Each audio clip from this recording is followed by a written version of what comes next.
Good afternoon, everyone. Thanks for attending today. I hope that each of you is safe and healthy in these unprecedented times.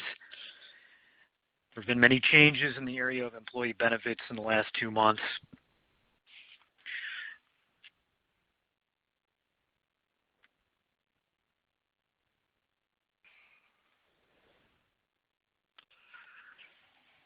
On March 13th, a national emergency was declared by the President.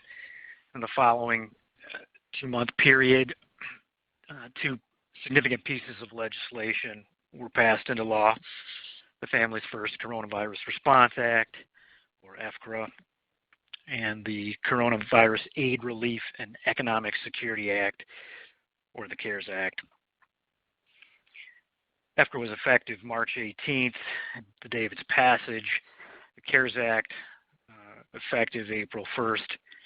And since then, there's been a dizzying array of guidance almost daily in interpreting these laws. Additional legislation is expected, and as you're probably aware, was introduced yesterday as a possible follow-up to the CARES Act to provide additional relief.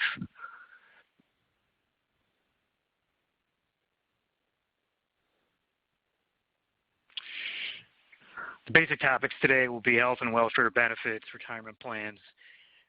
We're going to talk briefly about the paid sick leave provisions and unemployment benefits.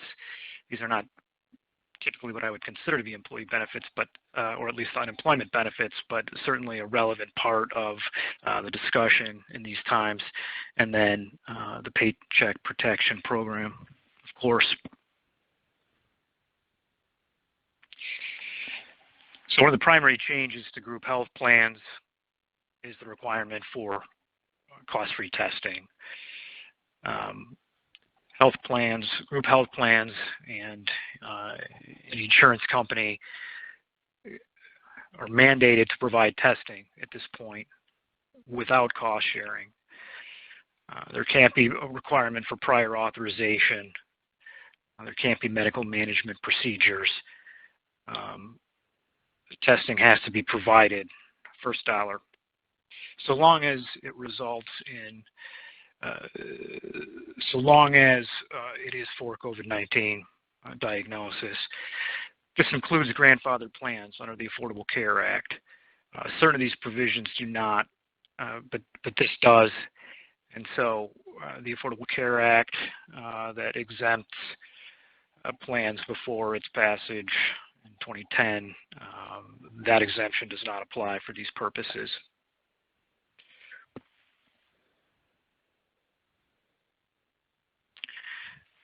COVID-19 testing includes serological tests. This is a quickly evolving issue. What testing is appropriate, what testing is effective. Items during these healthcare visits that are used to rule out other possible causes of COVID-19 symptoms are also covered, so long as ultimately they result in a test. We're waiting for guidance as to what happens if it does not. In other words, if someone seeks care based on the belief that they may be infected and then a test is not recommended by the healthcare provider, is there still coverage? Healthcare providers include telehealth visits, emergency room visits.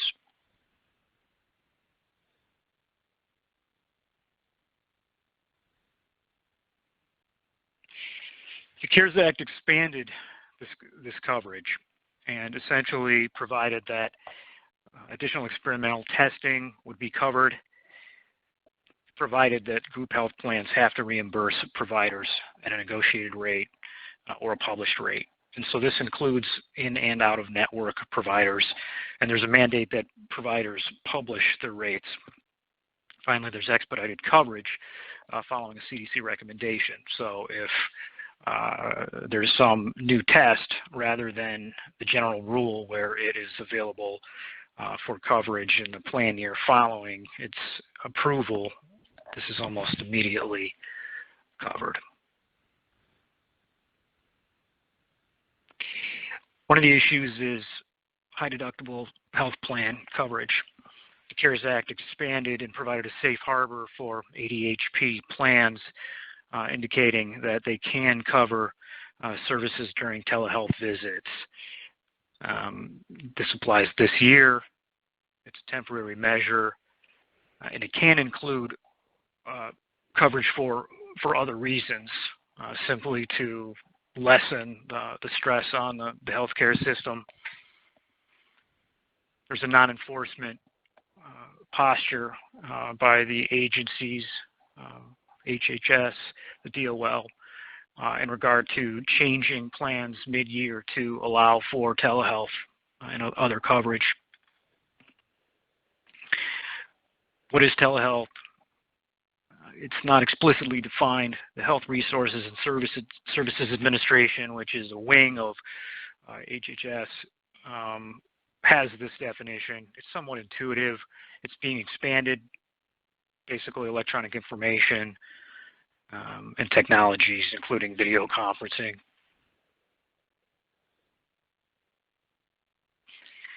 We'll talk about paid leave a little bit later, but one of the provisions in EFMLA is that someone that has paid leave has to continue to receive health coverage.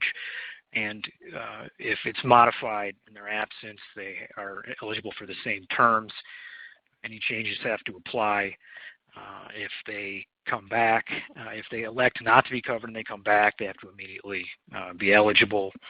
However, if they do not come back, the employer's obligation would cease as of the date of their leave. A change that was contemplated for some time and accelerated somewhat by these recent developments is over-the-counter drug coverage. This is an ACA rule where you have to have a doctor's prescription for over-the-counter coverage, which does not apply. There is not an expiration date that applies to this, so this is a permanent change. And it applies to FSAs, HRAs, etc.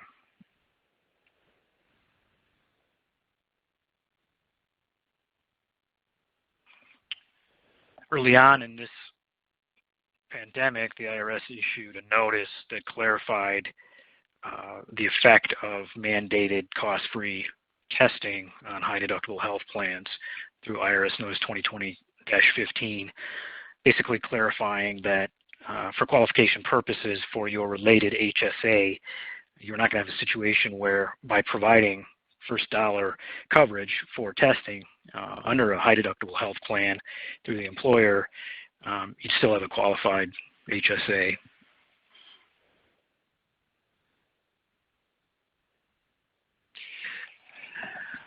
Notice 2020-23 is actually an extension of earlier notices, but essentially it provides an extension for both filing requirements and certain time-sensitive actions. Relief is automatic, and it applies to Form 5500s. It's not going to apply to a calendar year 2019 plan, but it will apply to earlier plan years and also extension periods that fall within the disregarded window of April 1 and July 15th. So essentially filings and actions that were required to be taken in that time period are extended to July 15th.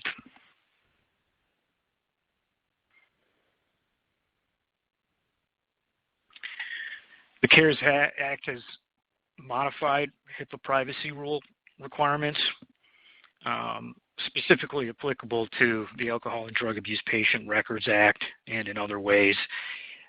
This particular requirement is generally more strict than regular HIPAA requirements as to privacy, and essentially requires that anyone that's in a treatment facility or under treatment and covered by this, what they call Part 2 of the Patient Health Services Act, generally has to provide consent at every point that information is released, and this has been relaxed to essentially match HIPAA rules. Other requirements under HIPAA have been relaxed during this emergency period to allow a greater release of information by healthcare providers, but there is a minimum necessary requirement. So providers have more discretion, and there's a non-enforcement posture, again, that has been adopted by the agencies, but only to the extent as necessary. Employee assistance programs are generally considered to be accepted benefits and not subject to ERISA and HIPAA. And the question is, if you have an on-site medical facility or clinic that covers testing, is it still an accepted benefit? And it is, if it meets these requirements. It doesn't provide significant benefits. It can't be coordinated with the group health plan, and premiums cannot be charged.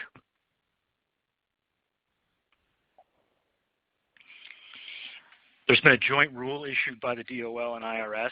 This is fairly recent, during the outbreak period, quote unquote, which is March 1 to 60 days after whenever this ends, or rather, another date as announced, or the technical end of this emergency period or state of emergency. There's a disregarded period of time as applicable for COBRA and other enrollment periods, other deadlines for claiming benefits or making appeals.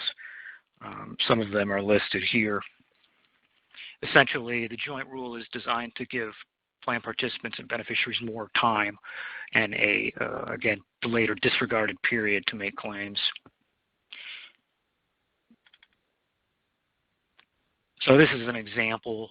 Essentially, if normally there would be a 60-day election period or special enrollment period following a birth, that period is delayed until 60 days after whenever the emergency is over. And so that's just an example of how this can essentially preserve a person's rights and period of time with which to either make a claim or make an election.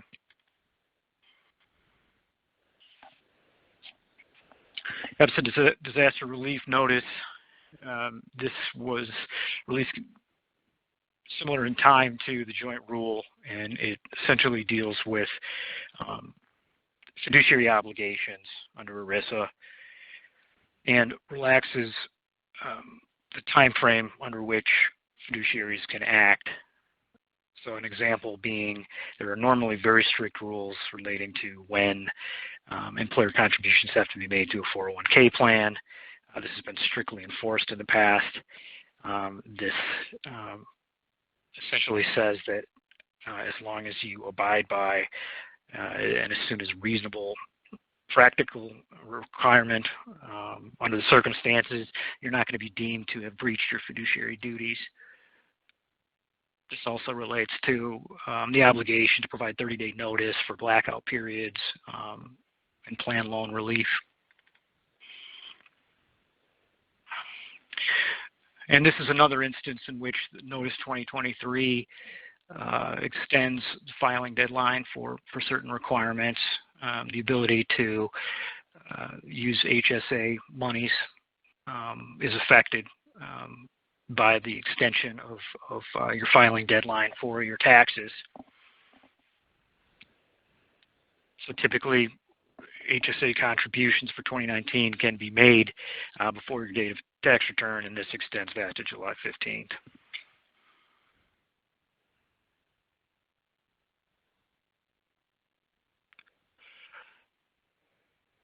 In the same vein, 2023 extends due dates for your cafeteria plans.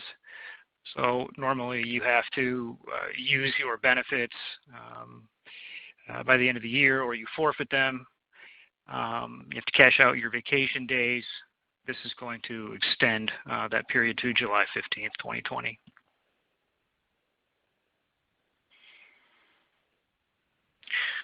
One of the changes made by the CARES Act amends the definition of what is an expense under Section 127, and it basically allows employers to pay student loan obligations on behalf of their employees, and it will be pre-tax as with other expenditures under Section 127. It's excludable up to the limit of $5,250.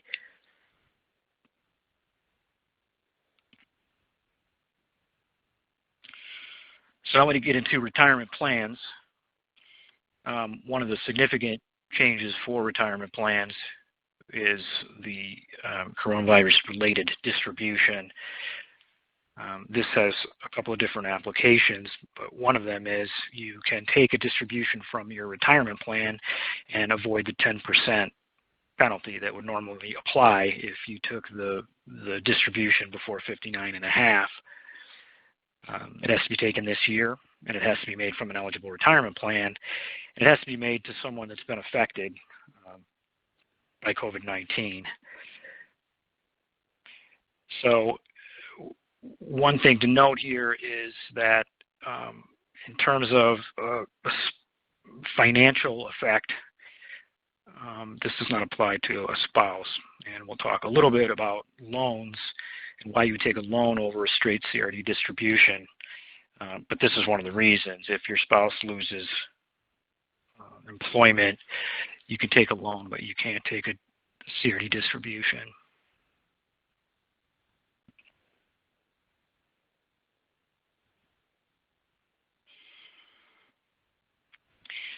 So if you take a CRD distribution based on those requirements, you can either roll it into another retirement plan within 3 years, or you can be taxed but pay the income tax over a 3-year period beginning in the year of the distribution.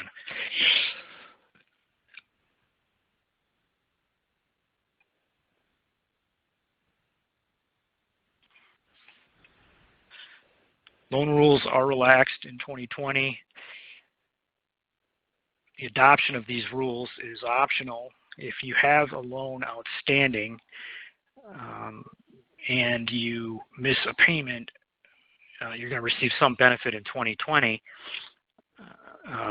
based on that disregarded period under the joint rule and under these rules. If you take a new loan in 2020, you need not make any payments.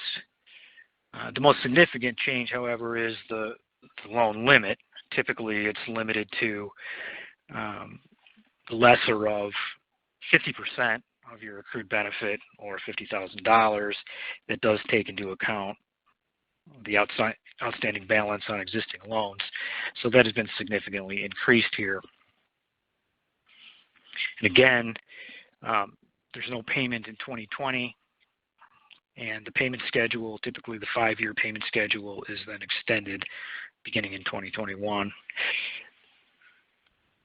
But you must be a qualified individual to take the loan.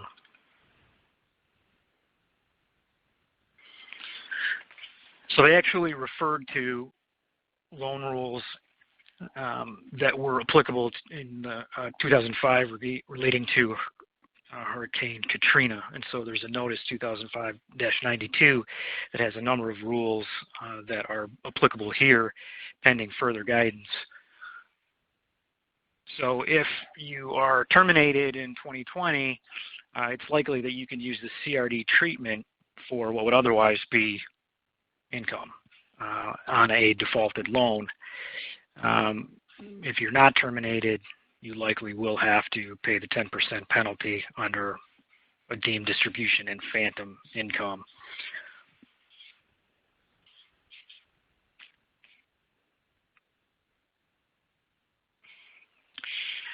RMD, or required minimum distributions, are waived for 2020. This is similar to the treatment in 2009 after the 2008 financial crash. These are qualified plans we're talking about, and it applies to taxpayers that are otherwise required. So if you turn 70.5 in 2019 before the Secure Act, became effective and you didn't take your first RMD, and you would normally have had to take it by April of this year, you're covered by this, as well as anyone else that would normally have to take required minimum distribution. If you already took it, then you can roll it over, because this relaxes the rules relating to RMDs generally that do not allow that. There's a little bit of defined benefit relief here with the market and the economy generally. An employer may benefit from not having to make a required minimum distribution to its defined contribution plan. And so essentially, none is required, including quarterly distributions in 2020. There were certain restrictions placed on distributions from defined benefit plans after the Pension Protection Act, where if you were underfunded, which may result from changes in the market, then lump sum distributions were restricted to a degree, either in part or in full. Here, you can use an AFTAP from a previous year, which is basically your test that you do every year for the level of funding to your defined benefit plan. So you need not take recent events into valuation for purposes of what distribution forms you can provide your beneficiaries. But I think the main benefit is that you don't have to make a contribution. So moving into paid leave, I'm going to talk about this on a somewhat abbreviated basis because I want to leave time for questions at the end, and also talk a little bit about the HEROES Act, which was introduced yesterday by the House. This was, of course, a big topic early on.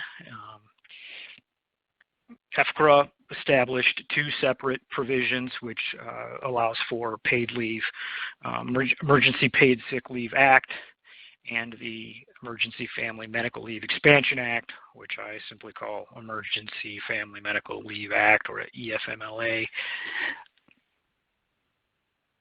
After EFCRA, the CARES Act made certain changes to those provisions as contained in EFCRA. So generally, for coverage purposes, in the private sector, you're talking about employers with less than 500 employees. Pretty much everyone is considered, and you have to use certain tests to determine whether related employers are considered for purposes of determining coverage, which I'll talk about in a few minutes. So these are the criteria that allow you to receive paid leave. Generally, you're either subject to a quarantine order, or you've had adverse health effects yourself, or you're caring for someone that is subject to an order. Under the Paid Sick Leave Act, there are provisions for caring for minor children that are not in school, and they work somewhat concurrently with EFMLA. Essentially, under the Paid Sick Leave Act, you're entitled to a varying portion of your compensation, which I'll talk about in a moment. One of the initial questions with paid sick leave was if employees are furloughed because there's no work, do I still have to pay them sick leave? Wasn't instantly clear, and then fairly quickly guidance was issued that made it clear that no. I mean, in that situation, your employee should seek unemployment benefits. So the benefit under the Paid Sick Leave Act is essentially 100% of your regular wage up to $511 a day. Now, there's essentially a limited period of time where you're going to receive these benefits. And for a full-time employee, it's 80 hours of pay. For part-time, you determine the number of hours typically worked in a 2-week period. if you are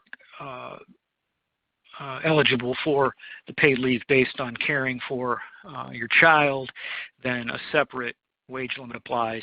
2/3 of your regular wages or $200 a day. So the EFMLA piece is available for a longer period of time. And again, it works in unison with paid sick leave in that the first 2 weeks of EFMLA are not covered. They're covered under the sick leave piece. After that point, you're entitled to 10 weeks of coverage. Unlike the paid sick leave part, however, you have to have been employed for 30 days. The CARES Act provided clarification and allowed for furloughed employees to be considered to have been employed for 30 days as long as they were employed after March 1, and they were employed for 30 out of 60 of days up to a certain point of their rehire.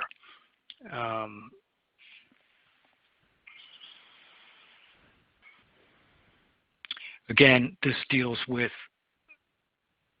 wage limits based on the EFMLA piece.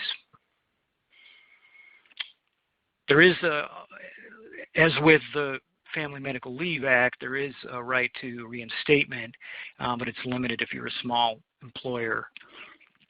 Essentially, you are required to try to place the person back in the same job or a similar job, and if you cannot, then you have to continue to work in good faith to reinstate them to employment.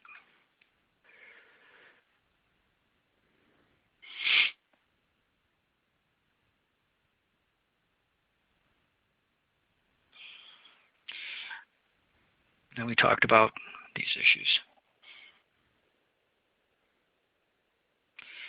So there is a small business exemption to the requirement to provide both paid sick leave and EFMLA. If you're fewer than 50 employees and you meet certain financial tests, then essentially you are not obligated to provide this paid leave. These tests were not in the Act itself, but further guidance indicated that if you have financial obligations, then you would be underwater if you provide paid leave and you are a small employer. That's one basis. Or if the employee is so important to your business that your business would be significantly affected based on a particular skill, that's another. And then simply you don't have enough help. You may be exempt, again, for small employers. If you are an employer that contributes to a multi-employer plan, pursuant to a collective bargaining agreement, you can dispose of your obligation, discharge your obligation under either provision by contributing to the multi-employer plan, so long as it provides those benefits, sick leave, and it's covered under the CBA. There's an exemption for first responders or employers of care providers or first responders where the paid leave does not apply.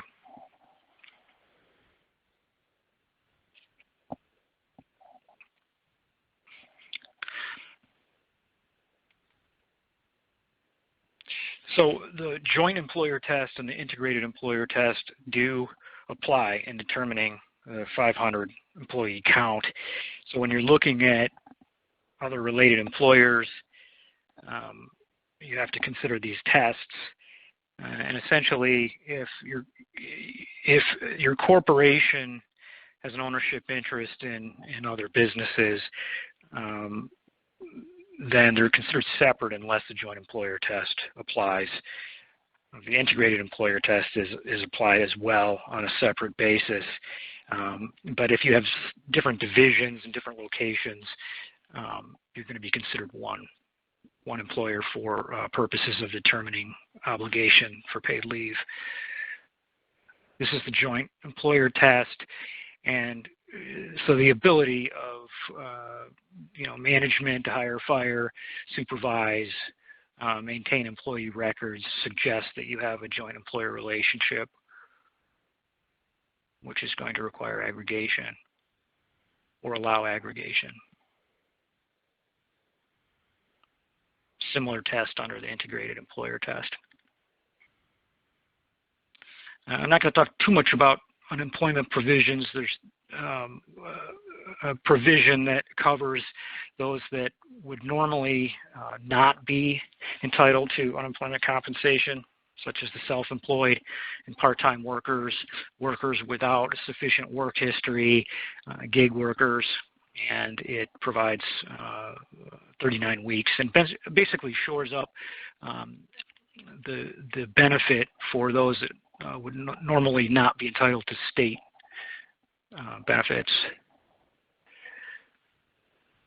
The unemployment compensation piece is an additional $600 per week, and it's available to those under the other program that would not normally be covered by employment, and also on an emergency basis.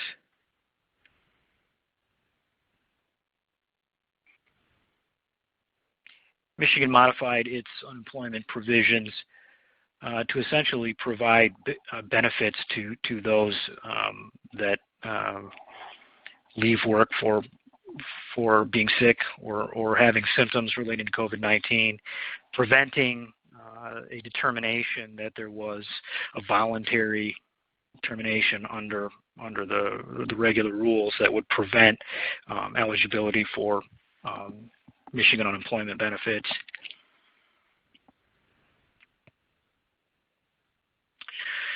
So the Paycheck Protection Program, of course, has gotten a lot of attention recently. It's an amendment to the Small Business Act, and it adds the CARES Act rather amends the Small Business Act to add the Paycheck Protection Program under 7A. There's various small business loan provisions in the Small Business Act under that section 7A, and it increases the scope of eligibility. It allows for nonprofit businesses. It allows for businesses that would not otherwise be considered a small business concern, quote unquote, where you have varying criteria based on industry as to how much revenue can be received or how many employees can be employed and still be considered a small employer for eligibility for this type of loan. So when you may not fit into one category, the 500 employees may allow you to apply. So it's the lesser of 2.5 average compensation, payroll compensation, or $10 million. It allows for deferred repayment, and it is considered a grant if you use the money for specified purposes. It wasn't spelled out in the Act, but the Treasury Department provided guidance that says that it's entirely forgiven so long as you use it for payroll and other specified purposes, the other purposes not exceeding 25% of the forgivable amount. So payroll costs, the 25% portion can be spent on interest on a mortgage as long as it was recent. Same for rent and utilities. Payroll costs do include benefits. So you've got wages, vacation, family, medical. There's a credit under EFCRA for paid leave, which is not allowable as a payroll cost under the PPP, either for determination of your loan amount or for a forgiveness requirement. Group health benefits are included, so you can pay premiums for insurance and have that forgiven. One question in regard to these costs is, for forgiveness purposes, what is the timing? There's paid versus incurred. If you have an obligation under a multi-employee plan, for example, can you pay fringes on a retrospective basis for prior periods and still have those monies considered to be health benefits? State and local taxes are considered to be part of payroll, but FICA or payroll taxes are not.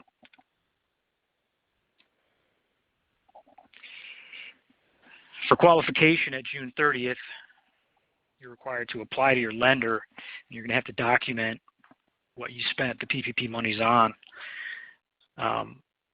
That forgiveness portion will be reduced under the Act if you have decreased your staff level or you've decreased your salary levels, and there's a formula.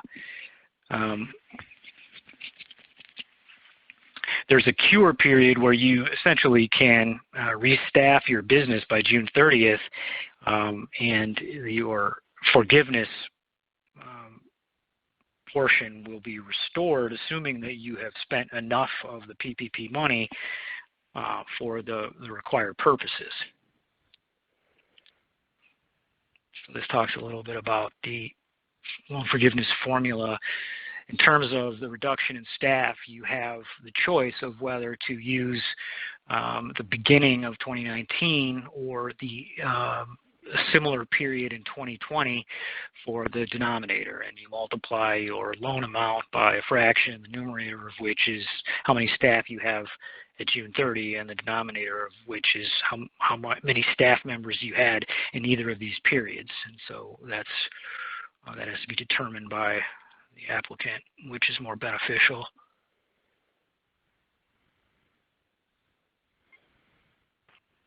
Here's an example. It's fairly intuitive. $1 million is borrowed. You have a reduction in the staff, and you use that formula.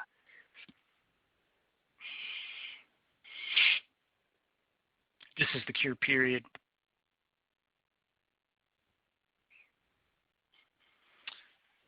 So recent discussions relating to the Paycheck Protection Program have focused on the certification for proper use and the forgiveness. This question and answer deals with the issue of whether or not people that do not want to return to employment are going to affect your forgiveness provision. And essentially, if you document the fact that an offer was extended and refused, then it doesn't matter whether they come back, and the loan can still be forgiven to the same extent. You do have to use the money for the indicated purposes, payroll costs, and the other allowances. Recently, there was discussion about whether you had to use all of the money for that purpose in order to obtain any forgiveness, whether there was a quote-unquote gate to loan forgiveness or whether it was more of a pro rata reduction. And the consensus is that the intent of the Act was not so draconian as to require that every dollar be spent on either rent or payroll and the other allowed costs to have any portion forgiven.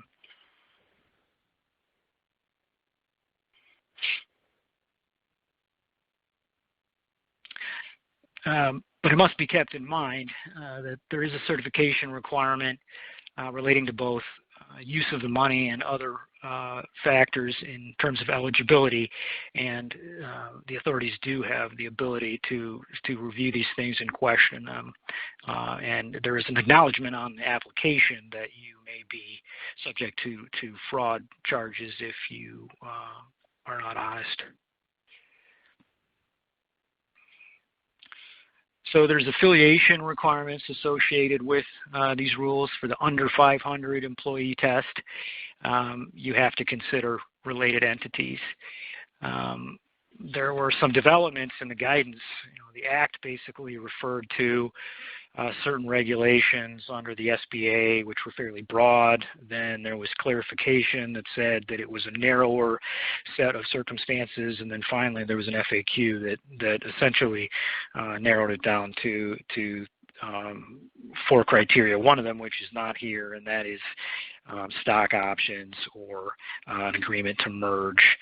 But in general, you have to consider ownership and management. So if you have a typical control test analysis where one company has more than 50% ownership in another company, they're going to be affiliated for purposes of determining that 500 employee threshold.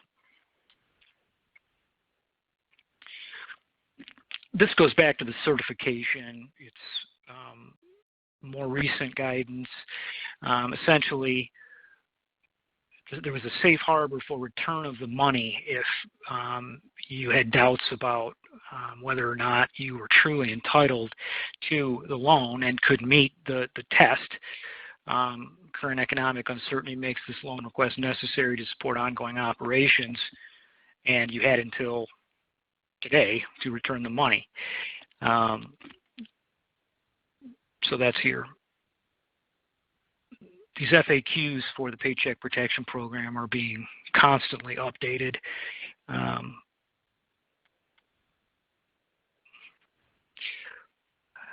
The CARES Act 2 essentially provided for additional funding for paycheck protection. I won't talk too much about that here. One thing I would mention is guidance that came out in the last day or two builds on the certification issue and says that the safe harbor that was extended to May 14th may be irrelevant if your loan was under $2 million. As you recall, there was some initial discussion where Secretary Mnuchin said that there would be some review of loans if they were in excess of $2 million. This is a furtherance of that guidance, saying that if your loan is under $2 million, there's not going to be any review, and there's also going to be an assumption that your certification was made in good faith. And the rationale for that, as stated in the FAQ, is that you probably didn't have, as a small employer, access to other financing, and so you're deemed to be in need of the loan to that degree. I'm sure there's going to be additional guidance on that point as it continues to develop. I mean, certainly the consensus is that if there's clearly something wrong with your loan application, where there's an egregious situation and it's discovered or brought to light in the media, I'm not sure that this latest rule is a carte blanche protection, but it's something to be aware of for smaller employers, and it does provide a degree of comfort.